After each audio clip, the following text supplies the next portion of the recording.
Well, after these guys did this compressor, they did an accumulator. I put 850 grams in the system. 850 grams. The fan is working pretty damn good. Why am I at 266 psi? 28 low side, 266. Outside's only about 62 degrees Fahrenheit.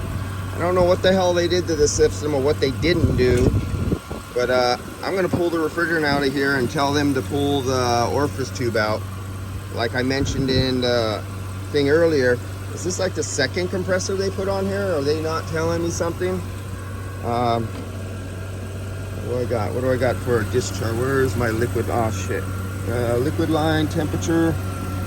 That's damn hot. That is hot. Okay. That should not be that hot. That's burning hot.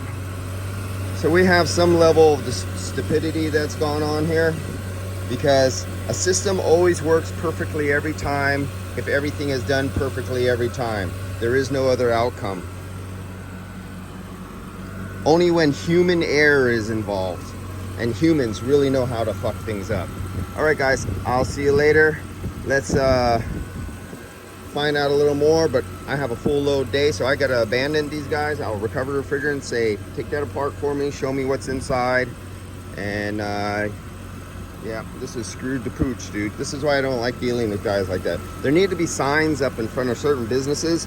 This owner only has this competency level, and this is all they're able to do. They're a lube and tire rotation and maybe a slap brake kind of place.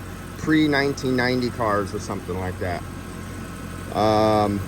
Yeah, this industry definitely needs an enema. See you guys.